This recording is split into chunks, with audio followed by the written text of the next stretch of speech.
He did. He had the 2 touchdowns. Now, Nickel pointed to the 3 interceptions that he threw. Hey, they got to win. Only 2 of them really mattered, but it was enough to be able to get his team a win against the hapless Miami Dolphins. So it was exciting for the fan base to have their swan song with Eli Manning. You're bearing the lead here. Did you just call Elijah Manning easy? Yeah. That's is that like what his friends call him? No, that's what we called him in the locker room. Easy. You never heard that? No, I've never heard it. I've never heard Eli called easy, ever. Really? Never. That's because you don't know him like that. I don't know. I don't know him like that. You are correct. I do think there's a lot of speculation. What does the future hold for him? I think you can read the tea leaves and see the fact that his family was in Philly. They're there. You can see the emotions on his face almost, taking a little bit of a celebration tour, which is deserved. I think he's riding off into the sunset as he should have. He got the game ball in the locker room. Yeah. He gave a little impromptu speech, which sounded really awkward and uncomfortable. So it was all on brand for Easy Manning yesterday. But I did think he might have given the team off on Monday. I don't know if you noticed that. I heard that, See you Wednesday. Which was news to Pat Shurmur. Exactly. But when you were Eli and you played that long, that's what you get to do. You get to call that audible in the locker room. So Eli Manning gets the win, and in so doing, they probably lost the top pick in the draft. Well, no. They didn't. They still earned last for the second overall pick because they have the tiebreaker over the Dolphins in strength of schedule. If he does, so no harm done for them winning that game. Gotcha. Catch Eli Manning at autograph signings all next year. Oh, so much shade. On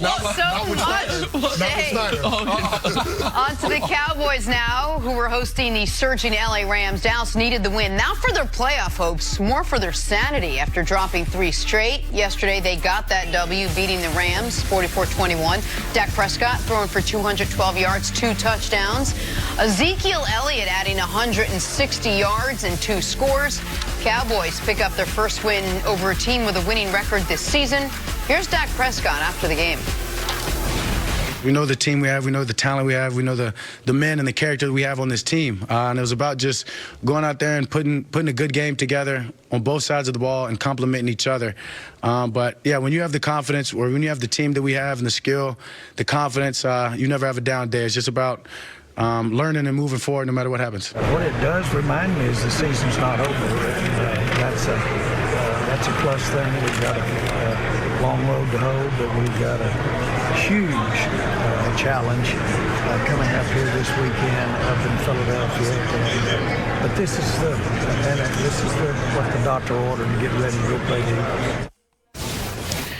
All right, Nick, did Sunday change your mind at all about the Cowboys and how far they can go? No, not at all. It did put them in the position now. If they beat Philadelphia next week, they clinch the division, and so they could potentially be 8-7 and resting starters in Week 17, which would be mind-boggling, but that's the position they put themselves in. But, no, it didn't change my opinion because it just, to me, further verified what a missed opportunity this season was. If you have this ability, and the Rams aren't a great team, but they're a good team. I'd put them firmly in the good category. To not only beat a good team, but annihilate a good team. Because that's what we saw yesterday, was the old-fashioned butt-kicking that the Packers gave to Dallas at the beginning of the year, being up 31-3. The Cowboys gave to the Rams. The fact that in your 5 other opportunities against good teams, you didn't steal 1, you didn't peel 2 victories, that you have the ability to run the ball for 250, totally eliminate Todd Gurley, make Jared Goff through 3 quarters look as bad as he's looked at some of his worst moments this year. And there's your first win against a team with a winning record. It shows me that this is a team that is underachieved and a team of a missed opportunity. And I don't think they're all of a sudden going to catch fire right now when the previous 3 weeks was some of their worst football of the season. I agree with you that this is a team that's underachieved, but as far as missed opportunity goes, I'm not going to go that far right now because this is still a team that's in the driver's seat to win their division, and if you win your division, you're going to host a home playoff game. So they still have an opportunity to accomplish their ultimate goal, which is compete for a championship. Now, I don't think that they're going to do that based on how they've played through the first 14 games of the season, but fact is that confidence does come from demonstrated performance, and they got to win against a team that was fighting for their playoff lives. So that was was good to see from the Dallas Cowboys perspective. They got back to basics on the offensive side of the ball. They led with the running game, and they allowed Dak in that passing game to be a complement of that. Now, I do think that the Rams lost some juice on defense when Troy Hill, their corner, got knocked out of the game, because you saw there was some miscommunication in the secondary, and that led to some big plays in the passing game. The one that Tavon Austin early is point in case. But in looking at this team, if you can ring up 263 yards rushing against the 11th ranked defense, then you're going to have a chance to be able to win games in the playoffs, because that's how this team was built originally, around the offensive line and Ezekiel Elliott being the engine that makes everything go. And if they can do that with Tony Pollard and Zeke as that 1-2 punch, they're going to have a chance. 44 points, the most points they've scored in 5 years. 28 first-half points, the most first-half points they've had in 4 years. They put all of this together. They had 2 rushers over 100-plus yards and a touchdown. First time they've done that since 1998. The thing I think they're dangerous. I wouldn't predict them to win and say, you know what, they figured things out. But I guarantee you, if it's the 49ers coming to town, I get the 49ers are like, man, I don't want to have to play this team. You'd much rather be playing at home, of course. But I still think they're dangerous just because of this capability. And if they do get it figured out, if they can use this as a massive confidence booster, that's a scary proposition for a team to have to go on the road, because it is one game. It is one opportunity. And if it's Jimmy Garoppolo's first playoff appearance, what if he does start off the game a little bit sluggish and all of a sudden you're finding yourself can't get off the field because they're running the football? I think they're dangerous. Man, I totally disagree with you. Really? Yeah, I think that the 49ers or Seattle, or in theory it could be Green Bay, whoever has to, if Minnesota catches them, they are licking their chops to go get to play this football team.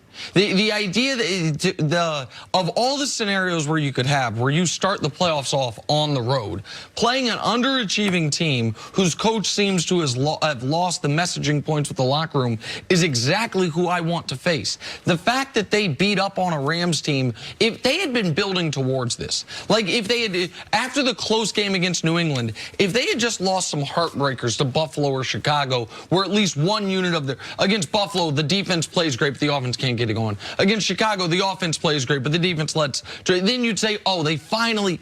But you don't put it all together after your worst 3-game stretch of the season. You just had a great weekend. And I'm happy for them they had a great weekend. And this is the formula they should have been using earlier in the year. What happened to me, Canty, early in the year is they saw Dak the first 3 weeks and said, he's been the best quarterback in football against the Giants, Washington, and Miami. We are now, Kellen Moore, yep. I'm the new offensive coordinator. I'm changing things up. They forgot who they are. And along the way, the defense underachieved to a degree as well, which didn't help them. Right, so you don't think that if they go back to what they did yesterday, they just go into the game, hey, say, look, we're a running team. We're going to run Zeke. We're going to feed him, and that's how we're going to win. That can't be sustainable moving forward? If it could have been, they would have done it earlier to me. They would have done it earlier than week 15. No, I hear what you're saying, but back to Danny's point, I mean, we're talking about the playoffs. It is one game. Right. And we've seen these teams in the NFC that we're saying are the juggernauts. Right, the 49ers just lost to the Falcons. The 49ers lost to the Falcons. The Saints lost to the Falcons. The Green Bay Packers lost to the Philadelphia Eagles. So it's not like these teams in the NFC can't be beat. On any given Sunday, it can happen. I know it's a cliche, but that's the reality, because there is a lot of parity in this conference. I do think it sets up for an interesting playoff scenario, so I'm looking forward to it. But we can't sit here and say that the Dallas Cowboys don't have the requisite talent to compete with those other teams. The only question has been whether or not their head coach is going to put them in positions in order to have success once we get to the tournament. And I think that's still very much in question. But I'm not going to sit here and say that the Dallas Cowboys can't accomplish the goal, which is to compete for a championship, because if they do win their division, they have a home game, and anything can happen in that situation, whether it's Seattle, whether it's San Francisco, or whether it's Green Bay. I almost wish the playoffs were starting now, because I feel a lot better about it, because they still have to win the division. They still have to go to Philadelphia and keep this ball rolling, which, if you're Jason Garrett, if you're a Cowboys fan, that's obviously what you're hoping they can do.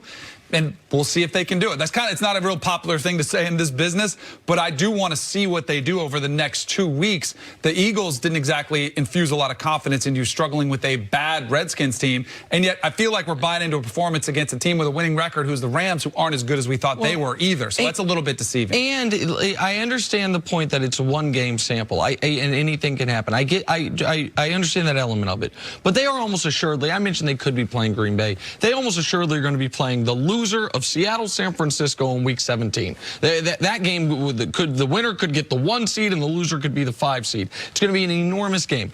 San Francisco this year, yes, they tripped over themselves this weekend. They've beaten Pittsburgh, the Rams, Green Bay, and New Orleans. Seattle this year has beaten Pittsburgh, the Rams, San Francisco, Philly, Minnesota. They have shown you multiple times throughout the year we can beat the best. We can beat teams with a winning record. We can beat playoff teams.